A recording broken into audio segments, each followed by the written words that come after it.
우리 옆에 사람과 한번 인사하겠습니다. 우리 성도님은 하나님의 자녀입니다.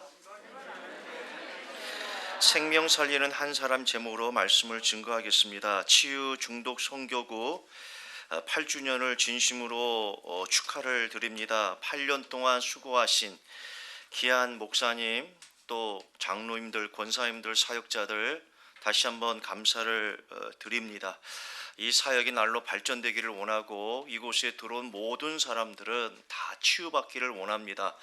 지적인 부분이 치유받아 오직 그리스도로 충만하고, 또 감정적인 부분도 그리스도로 치유받아서 이 감정도 조절하고, 선택을 내 마음대로 했던 인생에서 이곳에와 치유받아 선택도 말씀 중심으로, 강단 중심으로 하시는 귀한 분들이 되기를 원하고, 이 장소가 그러게 되기를 예수 그리스도의 이름으로 기도하고 또 응원하고 축원합니다.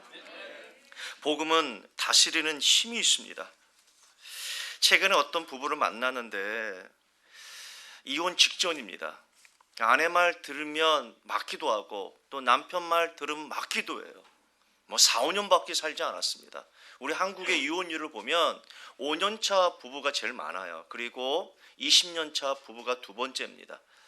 그 정도로 5년 살아보니까 다 들통나잖아요. 감정이, 성격이, 언어가, 그러다 보니까 못 살겠다는 거예요. 그 중에 하나가 뭐냐면 아내 입장에서는 남편이 대화만 하면 화를 낸다는 거예요. 그러니까 분노를 조절하지 못하는 거예요. 아무것도 아닌데, 또 큰일이라도 대화를 통해서 일을 해결해야 되는데 문제만 오면, 대화를 하면 화부터 난다는 거예요. 그러니 대화가 됩니까? 이것이 5년 살다 보니까 아내 입장에서도 쌓인 거야. 이제는 못 살겠다는 거예요. 그러면서 질문하더라고. 목사님도 이렇게 화를 내세요? 그러더라고. 그러니까 옆에 있는 분이, 아니 목사님 무슨 화를 내요? 그러더라고. 그때는 아무 말 안 했습니다. 근데 저는 결혼할 때 아내하고 약속한 게 있어요. 어떤 약속이냐면, 여러분 목사가 가운을 정하잖아요. 우리 교회, 우리 집안의 가운을 정할 때 보통은 오직 예수, 오직 그리스도, 믿음, 소망, 사랑 이런 거 정하잖아요. 근데 우리는 그렇게 하지 말자고 그랬어요. 집안에서는 솔 이상 올리지 말라 그랬어요. 톤을 솔 이상 올리지 말자. 그래서 우리 아내도 천성적으로 고시 가문이 그러던지 이게 톤이 안 올라가요. 저도 여러분 교회에서나 톤이 올라가지, 교회에서는 거의 머슴입니다. 바울만 머슴이 아니라 저도 집안에 가면 거의 머슴이에요. 그래서 저도 집에서는 솔 이상 올린 적이 없어요. 그러니까 감정을 조절을 못해서 폭발한 적이 없어요. 왜 그러냐면 하나님의 말씀은 다스리는 힘이 있어요. 우리의 성격, 우리의 모난 부분, 우리의 감정, 우리의 치유받지 못한 우리의 행위들을 말씀을 읽고 묵상하는 가운데 이 말씀은 살았고 운동력이 있어서 나를 조절할 수 있어요. 이게 복음의 능력입니다. 우리가 말한 복음 그러지만 이 복음이 개인에게 먼저 적용해야 되거든요. 큰 이상하지요? 하나님의 말씀을 읽을 때 그 말씀이 나의 못난 부분, 나의 죄악된 부분, 나의 악함을 보게 하시고 그 말씀이 나를 치유하는 겁니다. 그래서 말씀은 위대한 거예요. 그래서 공산국가에서는 이 성경을 소유할 수가 없어요. 이것이 무엇인데 성경을 왜 소유 못하게 합니까? 여러분 북한에서는 성경을 소유합니까? 소유할 수 없어요. 소유하다 잡히면 어떻게 됩니까? 교도소 갑니다. 아니면 사형당합니까? 이게 뭐길래 이걸 읽는 자 감옥에 보냅니까? 이걸 소유하는 자 왜 사형시킵니까? 사탄은 알고 있는 거예요. 누가 복이냐? 누가 축복된 사람이냐? 성경은 이렇게 해야 합니다. 계시록 1장 3절에 보니까 이 말씀을 읽는 자, 듣는 자, 지키는 자는 복이 있다. 그리스도의 말씀을 듣는 자, 주일날 와서 말씀을 듣는 자, 하나님 볼 때 복이 있구나. 이 말씀을 시간을 내어서 중얼거리며 읽는 자, 하나님 보실 때는 복이 있구나. 그때부터 치유가 되는 거예요. 그래서 오늘 주보에 보니까 저녁 9시마다 성경을 읽는다고 하는데 그게 복이에요. 묵상이라는 원뜻은 작은 소리로 읊조리다, 그런 뜻이에요. 그러니까 중얼거리다. 그래서 이스라엘 나라에 가면요, 이제 10월 달에 우리가 성지순례를 간다고 선교위원회에서 이렇게 계획을 잡았는데 한번 가시면 도서관 한번 가볼 거예요. 도서관에 가면 우리나라 도서관은 어떻습니까? 시끄럽지, 조용하지요. 큰일 납니다. 떠들면 큰일 나요. 이스라엘 도서관은요 시끄러워요. 시끄럽단 말이에요. 질문하고 답하고 질문하고 답하고, 이게 유대식 교육 방법이에요. 아버지하고 아들하고 어떻게 합니까? 집에서 어떻게 해요? 성경을 읽을 때도 우리가 말하는 포럼하는 거예요. 아빠가 얘기하면 아들이 대답하고 시끄러워요, 가정이. 우리는 조용하죠. 아빠하고 아들하고 둘이 있으면 엄청 어색합니다. 엄마 어디냐, 엄마 어디냐 그래 아빠들은. 아들은 어떻게 해요? 할 말이 없어, 자기 방으로 가. 그게 우리나라 아버지와 아들 관계지만 이스라엘은 안 그래요. 아버지와 아들은요 늘 중얼거리면서 대화하고 포럼해요. 그래서 이 다락방에서 이 포럼이라는 단어가 나왔지 않습니까? 한국 교회는 포럼이라는 게 없어요. 이 포럼이라는 건 치유가 되는 거예요. 엄마하고 아들하고 포럼 해보십시오. 치유되지. 여러분 아버지들 많잖아요. 아버지하고 아들하고 포럼 해보세요. 치유돼요. 힘들 겁니다. 안 하다가 하면 아들이 어떻게 합니까? 아버지가 미쳤나? 아버지도 그런 용기가 없어요. 왜? 안 하다 보니까. 우리 아버지 세대들이, 할아버지 세대가 그런 걸 안 해봤잖아요. 안 해봤는데 됩니까? 언제 됩니까? 술 한 잔 먹어야지 되는 거예요. 이게 복음적인 가정이고 이게 복음적인 아버지와 아들 관계입니까? 이런 모든 것들을 다 버리고 이젠 치유받아서 가정에서부터 영적 치유가 시작이 돼야 됩니다. 가끔 말씀을 보고 또 정 목사님 메시지를 들으면서 현장을 보면 정말 이 현장은 정신 문제로 가득 찬 것 같아요. 제정신이 아니에요. 제멋대로 삽니다. 어른들이 제멋대로 사니까 아이들이 제멋대로 사는 거예요. 어른들이 중독에 빠지니까 아이들도 중독자가 너무 많아요. 어른들이 막 싸움꾼이 되니까 아이들이 학교에서 왕따시키는 싸움꾼이 됩니다. 구석구석 영적 문제, 정신 문제, 가문의 문제들이 곳곳에서 지금 도사리고 있어요. 성경에서 세상은 어떻게 표현하는가? 아니, 불신자뿐만 아니라 이 한국의 1200만이 넘는 기독교인들은 어떻게 사는가? 안병동에 가면 기독교인들이 너무 많아요. 증거로 성경책을 다 갖고 있어요. 왜 이렇게 이혼율이 많습니까? 기독교인들이 제일 많아요. 정신문제 병원에 가면 기독교인들이 제일 많아요. 왜 그렇습니까? 교회 다니면 정신문제에 시달려야 됩니까? 교회 다니면 이혼해야 됩니까? 교회 다니면 그 가정의 아이들이 상처받습니까? 소년원에 가도 기독교인들이 왜 이렇게 많은지. 제가 청송교도소에 옛날에 1년에 한두 번씩 연합예배를 인도하면 불교는 청송교도소에 한 20명 온대요. 천주교는 일주일에 한 번씩 미사 드리면 30명이 온대요. 기독교인 예배 드리면 150명이 와. 많을 땐 200명이 와. 똑같이 떡 준비하고 똑같이 과일 준비하는데 왜 기독교인들이 이렇게 많습니까? 청송교도소에 가면 성가대도 있어요. 성가대 인도한 분이 선교사님이야. 청송교도소는 아무나 오는 데 아니잖아요. 성가대원들도 다 전에 기독교인이야. 대부분 살인자들이라. 왜 그래야 됩니까? 오늘 이 땅에 보면 복음이라고 얘기하지만 대충 복음과 섞인 복음과 다른 복음이 너무 많아요. 오늘 본문에 보십시오. 1절 2절에 보니까 사람이 땅에 번성하기 시작할 때 그들에게서 딸들이 나니 사람들의 아들들이 사람의 딸들의 아름다움을 보고 자기들이 좋아하는 모든 여자를 아내로 삼는지라. 하나님의 아들이라는 것은 여자의 후손을 얘기합니다. 첫사람 아담부터 노아 10대 손이거든요. 몇백 년이 흐르면서 하나님의 아들들이 세상의 딸들과 결혼함으로 영적인 혼합이 돼버린 거예요. 기독교인들이 언제 무너지는가? 언제 신앙이 무너지는가? 핍박을 통해 무너지지 않습니다. 복음 가진 사람은요, 핍박이 오면 더 강해집니다. 환란이 오면 더 기도합니다. 기독교인들이 언제 힘을 잃어버리냐? 세상과 섞어질 때. 하나님의 아들들과 세상의 딸들이 결혼을 통해서 영적 혼합주의가 들어온 거예요. 복음과 세상, 복음과 종교, 복음과 내 생각이 섞이는 순간 기독교인들은 아무 힘이 없어요. 그게 오늘 세상 아닙니까? 그것이 오늘 현장 아닙니까? 왜 많은 기독교인들이 무속인을 찾아가서 답을 달라고 몸부림칩니까? 왜 수많은 기독교인들이 중독에 빠집니까? 술에 중독, 도박에 중독.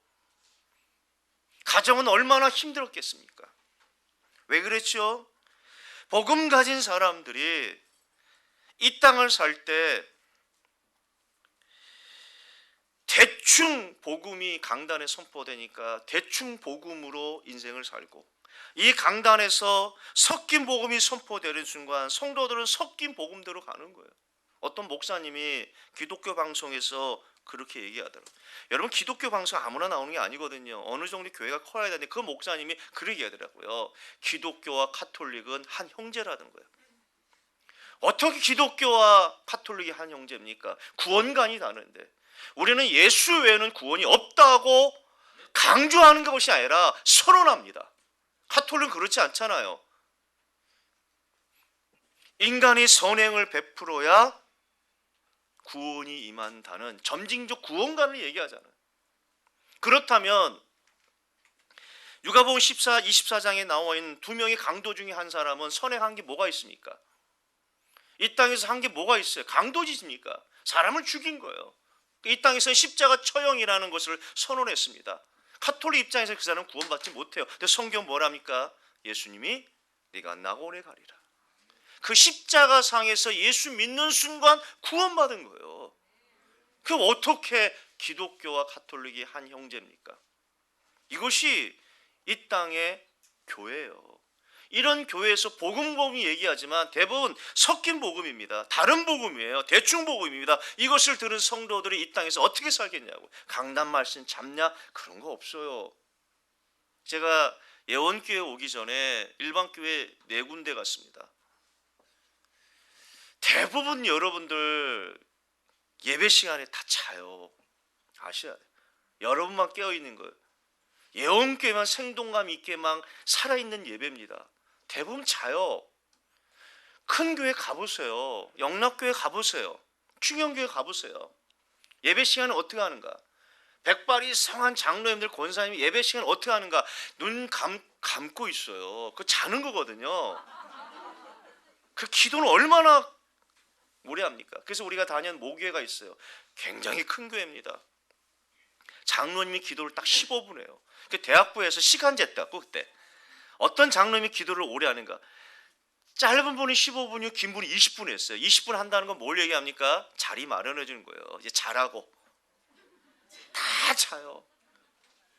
그게 교회예요. 이런 예배 1시간 드리고 현장에 가보십시오. 삶의 현장 가십시오. 말씀 없어요. 기도 없습니다. 언약이란 단어는 자체가 없어요. 영적 문제, 가문의 문제 없어요. 완전히 섞어져 갖고 세상 속에 사는 힘없는 기독교인, 그 속에 중독도 나오는 거고, 그 속에 이혼율도 나오는 거고, 그 속에서 가정이 깨어지는 계속 나오는 거예요. 그래서 혼합주의의 특징은 무엇입니까? 자기들이 좋아하는 대로, 자기 멋대로 신앙생활을 하는 거예요. 결국에는 성경에 보니까 육신이 됩니다. 육신적으로 사는 거예요. 우리가 말하면 나 중심으로, 물질 중심으로, 성공 중심으로 사는 거예요. 그러나 하나님 볼 때 죄악이 가득한 거예요. 그래서 하나님이 쓸어버리겠다. 이 쓸어버린다는 이 단어는 성경에 2번 나와요. 오늘 이 본문의 말씀이 한번 나오고, 소돔과 고모라를 하나님이 쓸어버렸다. 이때 다는 히브리 단어가 딱 2번 나옵니다. 이것이 세상입니다. 우리가 말하면 12가지 문제로 얼룩진 곳이 바로 세상 속이에요. 이런 세상 속에서 많은 상처와 아픔과 실패를 겪은 분들이 너무 많아요. 아마 이곳에 이런 분들이 많을 거예요. 혹 가족이 그럴 수 있을 거예요. 이런 세상에서 우리의 역할이 무엇인가? 어떻게 살아야 되는가? 어떤 중심을 가지고 기도해야 되는가?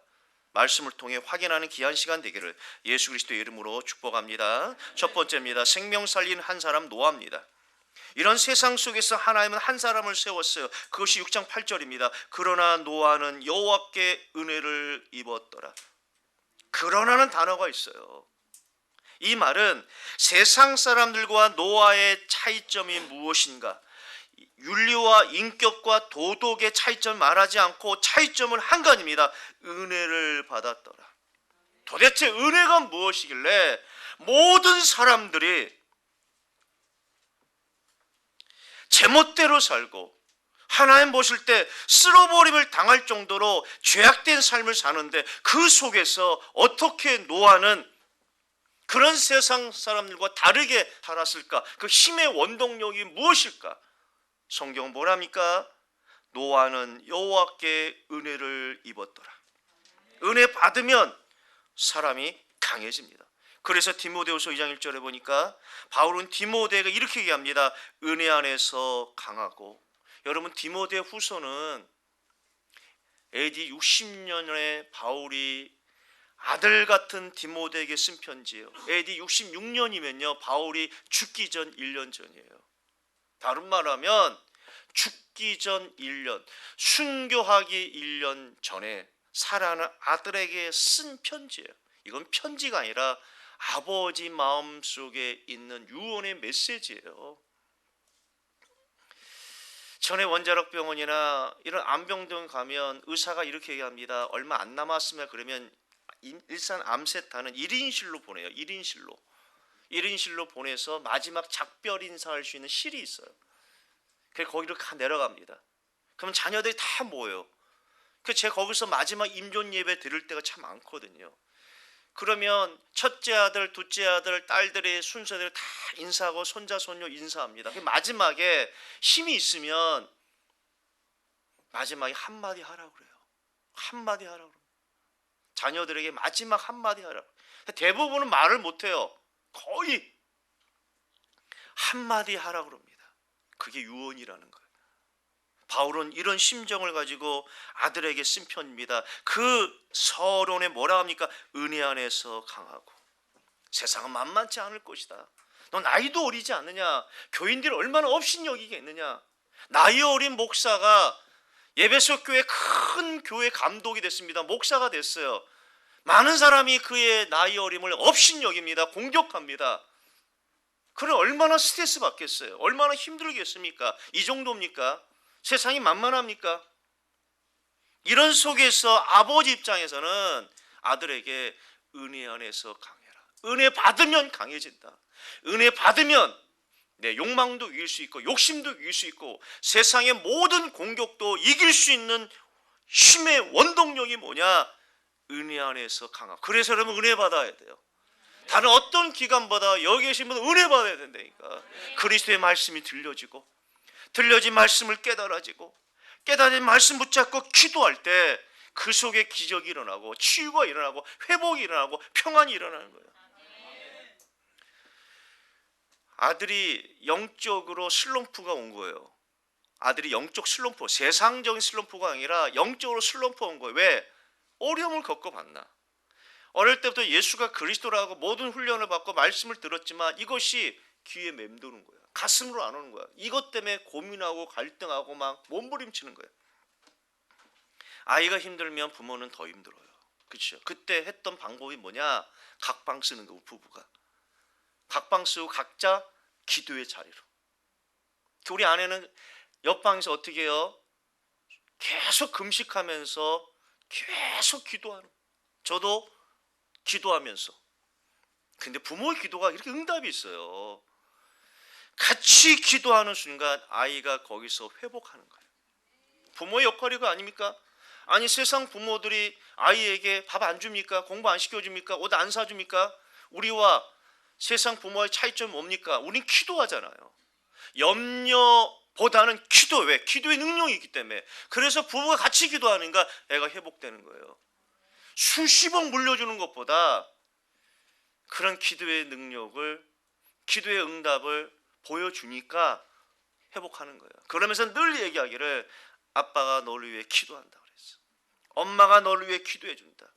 그럼 아이 입장에서는 그래, 내가 힘들고 외로울 때 나를 위해 기도해주는 최고의 기도의 동력자가 있구나. 여기에 엄청난 힘이 얻어서 모든 걸 극복하는 거예요. 그것이 은혜입니다. 노아가 이 시대에 은혜 받은 사람이라. 그러면서 그의 족보에 대해 설명합니다. 노아는 의인이요 당대 완전한 자라. 그는 하나님과 동행하였으며. 성경의 의인이란 용어를 세상적 관점으로 보면 안 됩니다. 의인이 될 수 있는 길은 두 가지밖에 없어요. 첫 번째는 율법을 100% 지키는 겁니다. 그런데 로마서 3장 20절에 보니까 율법의 행위로 그의 앞에 의롭다 할 육체가 없다. 율법이라는 것은 여러분들 600개. 율법의 기준은 뭐냐면 599개를 다 지키고 하나를 안 지켰다 그러면 율법을 못 지키는 거예요. 그러니까 율법을 지킬 수 없어 하나님 앞에. 그러니까 율법으로 의롭게 된다는 것은 건방진 겁니다. 교만한 거예요. 어떤 육체도 율법으로 의롭다 할 육체가 없어요. 율법으로 의인될 사람은 아무도 없습니다. 그런데 종교가 있다는 거예요. 그러니 구원이 없는 거라. 두 번째, 어떻게 의인이 될 수 있습니까?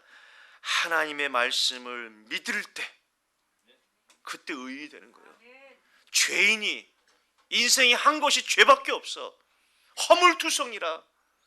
하나님 앞에 죄인이지만 인간 앞에서도 수많은 죄를 졌고 수많은 사람을 힘들게 했고 못 살게 했고 아프게 한 인생이라 할지라도 오늘 이 시간 예수 그리스도를 믿고 영접하는 순간 그 이름이 하늘 생명체에 기록되는 거예요.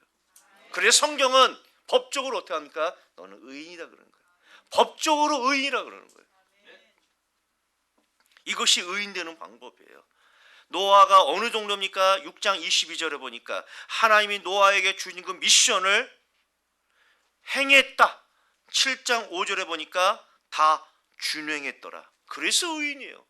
하나님의 말씀이 선포됩니다. 그 말씀을 듣고 순종하는 자 하나님 볼 때 의인인 거예요. 성령의 인도가 무엇입니까? 대부분 성령 인도 받았다고 하는데 인도받지 않은 거예요. 제가 20년 동안 대교구 사역을 하면서 많은 분들이 성령 인도 받았다고 얘기합니다. 어떤 분이 성령 인도 받아서 가게를 개업한 거예요. 그 제가 예배 드리러 갔어요. 본인이 성령 인도했더라. 오리집을 했어요. 오리집. 얼마나 큰지 몰라요. 성령 인도 받고 했다는 거예요. 제가 볼 때는 성령 인도 아니라 그냥 생각대로 유행대로 매스컴에 따라 했는데 근데 몇 개월 만에 조류파동이 있어갖고 그 넓은 그 가게 문을 닫은 거예요. 그럼 몇 개월 뒤에 전화 왔어. 목사님 또 개업 예배 드린대. 뭐냐 이제는 칼국수 집이라. 칼국수. 그 제가 예원 예배 드리면 항상 맛을 보거든요. 근데 정확하게 사실을 얘기하지 않아요. 여러분 사실을 얘기한다고 좋은 거 없어요. 사실 얘기하면 좋은 거 없습니다. 칼국수를 먹었는데 사실 좀 얘기하고 싶어. 이게 밋밋합니다. 이거 가지고는 안 됩니다. 얘기하고 싶은데 상처받으니까 그냥 맛있다고 합니다. 사실을 얘기하면 좋은 거 없어요. 가정에서는 사실 얘기하는 게 아니에요. 여러분 딸한테 눈 작은 딸한테 눈 작다 사실이잖아요. 그러면 멱살 잡힙니다. 아내의 모습을 사실대로 얘기하면 부부 사이 안 좋아요. 복음의 눈으로 보고 그냥 얘기하셔야 돼. 사실로 얘기하면 싸우는 거예요. 부부싸움 보십시오. 이혼하는 사람들 보세요. 상담 많이 했습니다. 다 사실이야. 최근에도 이혼한 또 부부를 만나는데 아내 얘기는 뭡니까? 핵심 뭡니까? 남편이 지저분하다는 거예요. 사실이야. 아내는 얼마나 깐깐하냐면 제2의 서장훈이야. 아내는 먼지 하나 있는 걸 원하지 않아. 휴지 하나 떨어지는 걸 원하지. 남편은 어떻게 합니까? 먹고 나면 흔적이 너무 많아. 아내 표현하면 뱀 허물이거든. 뱀. 이분이 들어온 순간 뱀 허물이 곳곳에 있대. 이게 5년 동안 막 쌓이고 쌓으니까 도저히 못 사는 거예요. 그냥 이런 사실대로 보지 말고 복음의 눈으로 봐라. 남편이 뱀 허물처럼 지저분하게 하면 당신은 일할 게 있지 않느냐. 일할 게 있지 않느냐. 얼마나 깔끔하면 깔끔할 수 있는 여건을 마련해 주는데 감사하다고 표현해봐. 그럼 남편이 그러겠냐. 그러면 질문이 목사님도 그러세요 그러더라고. 그러니까 이런 분은 부담이 돼요. 질문하지 말라고 그랬어. 우리는 반대입니다. 우리 와이프하고 자녀들은 입구 들어갈 때 신발 찹니다. 저는 얼마나 갈 거냐면요, 다 해요. 구두도 여러분들 그냥 하자고 다 주걱 다 넣어갖고 다 정리하고 가는 사람이라. 우리 애들은 차요, 던져. 그러면 저는 어떻게 합니까? 들어갈 때 정리정돈합니다. 구두는 구두, 신발 쫙 정리하고 가요. 근데 그렇게 살아도 싸움이 없어. 왜? 차는 사람이 있으면 치우는 사람이 있으면 되잖아. 일할 수 있도록. 정리정돈하는 사람은 좋거든. 정리정돈하는 거 좋으면, 아니 정리정돈할 수 있는 일거리를 주신 분한테 감사하면 되지. 이게 은혜 받으면요 싸울 게 없어요. 집에 들어가면 좋은 거야. 그렇잖아요. 노아는 은혜를 입었더라. 여러분들은 은혜 받으셔야 돼요. 이 현장은 은혜 받는 것입니다. 치유라는 건 은혜를 얘기하는 거예요. 세상적 치유를 말하는 게 아닙니다. 세상적 치유는 병원 가야지, 상담실 가야지. 여기는 복음으로 치유한다는 건 뭐냐면, 내가 은혜 받았구나. 내 남편이 저래도, 그럼에도 불구하고 나는 하나님의 자녀구나. 은혜 받는 거예요. 그럴 때 주변의 모든 것들이 치유가 되어집니다. 이런 노아처럼 복음 살리는 한 사람 되기를 예수 그리스도의 이름으로 축복합니다. 두 번째입니다. 방주 되신 그리스도예요. 그렇다면 생명 살리는 한 사람이 여러분이라면 매 순간마다 우리가 잡아야 될 것이 무엇인가? 오늘 본문은 뭐라 합니까? 시대가 멸망이 오고 하나님이 쓸어버리겠다고 다짐 결단할 때 하나님 노아를 들어 쓰십니다. 그러면서 그에게 주신 미션이 있어요. 그 미션이 무엇입니까? 14절에 보니까 너는 고페로 나무로 너를 위하여 방주를 만들라. 성경은 고페로 나무라고 했어요. 전에 성경은 잣나무라고 했습니다. 잣나무의 특징이 두 가지예요. 첫 번째는 썩지 않습니다. 방주는 장차 오실 그리스도를 예표해요. 그런데 이 방주가 잣나무로 만들었다는 것은 장차 오실 그리스도는 완벽한 분이에요. 변하지 않습니다. 그리스도 언약 잡아라, 언약 잡아라, 이 말은 변하는 것은 잡으면 안 돼요. 그렇죠? 왜 돈을 잡습니까? 돈은 변합니다. 건강을 잡을 필요 없어요. 건강하다가도 질병이 옵니다. 그거는 진리가 아니에요. 언약이라는 건 변하지 않는 겁니다. 그리스도의 말씀 외에는 다 변합니다. 그래서 우리가 그리스도의 언약을 잡는 거예요. 히브리서 13장 8절에 보니까 예수 그리스도는 어제나 오늘이나 영원토록 동일하시니라. 그래서 잣나무로 만들라는 거예요. 잣나무의 주체 되신 그리스도는 변하지 않아요. 남편 변합니다. 아무리 여자가 뛰어나도 유통기한이 있어요. 외모도 유통기한이 있고 육체도 유통기한이 있어. 난 어떤 어르신의 말이 기억이 나.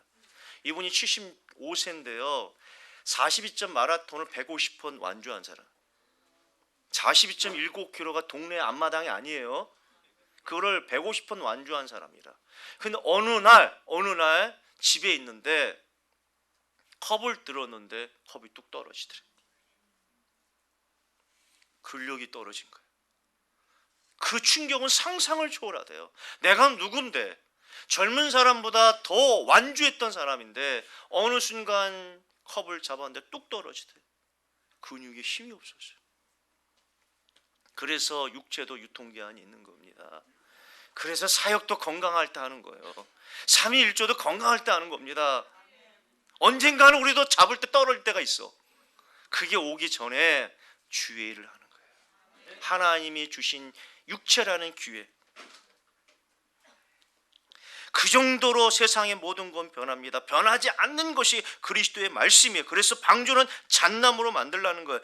중요한 것이 무엇입니까? 이 고페로 나무가 방주가 되기 위해서는 이 나무의 형체, 즉 잣나무의 형체가 깎이고 잘리고 결국 배가 되듯이 구약에 예언된 그리스도가 이 땅에 예수로 오셔서 구원이 완성되는 것이 아니라 그분이 십자가에서 그 몸이 잣나무가 깎이고 부서서 방주되듯이 그 몸이 십자가에서 찢기고 피 흘리고 조각조각 난도질 당하고 붉은 피를 흘리시고 죽으셔야 구원이 성립되는 거예요.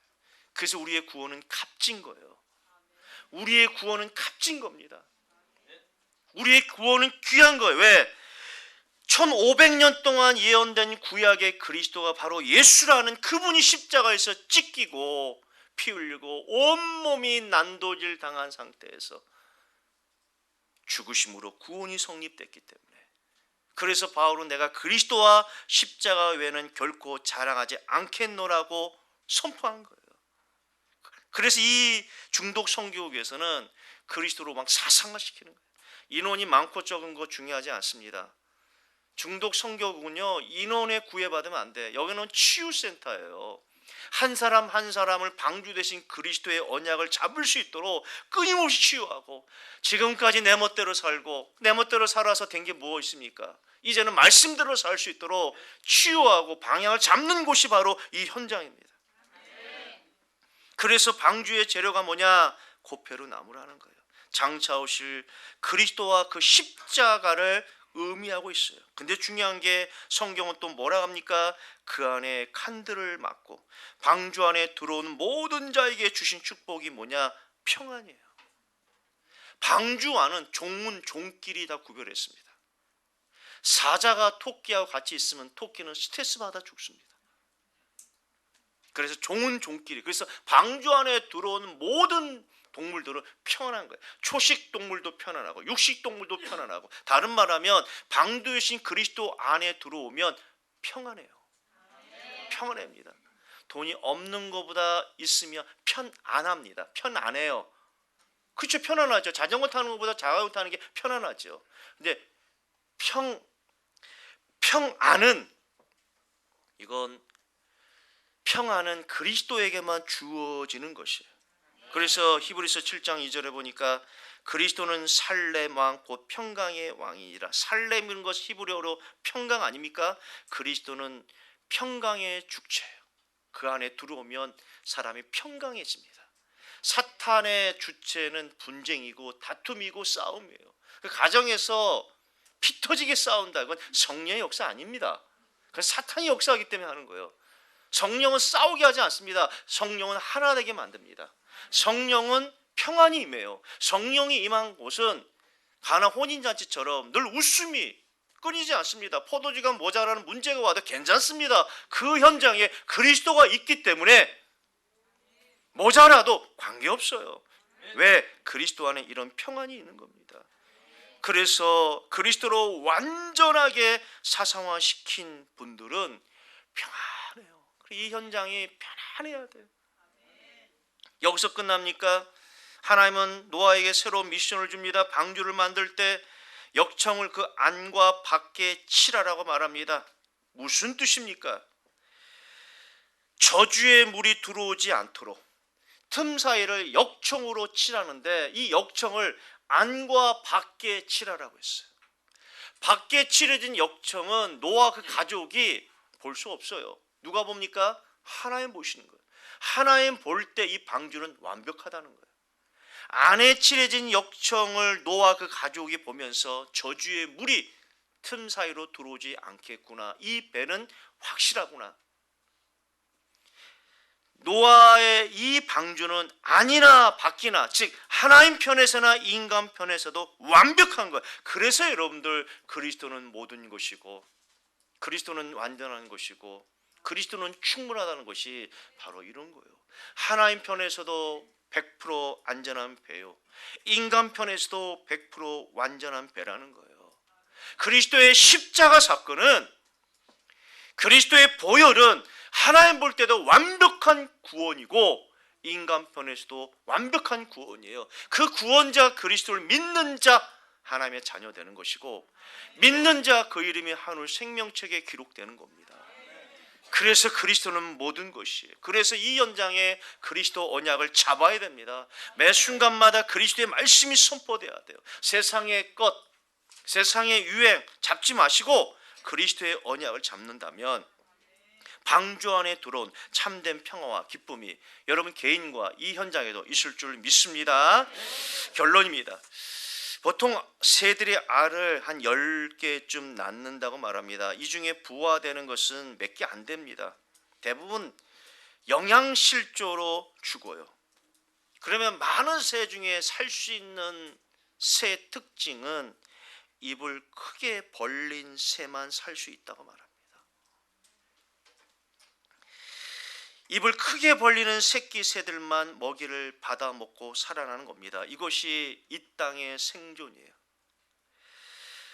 이 현장에 들어왔을 때 우리가 결단할 게 뭐냐면, 이제 세상의 욕심과 욕망은 이제 좀 작게 열고, 지금까지는 내 멋대로, 지금까지 내 마음대로, 내 생각대로 살았다면 이제 이 모든 것들을 딱 스탑시키고 이제는 귀를 열어야 돼.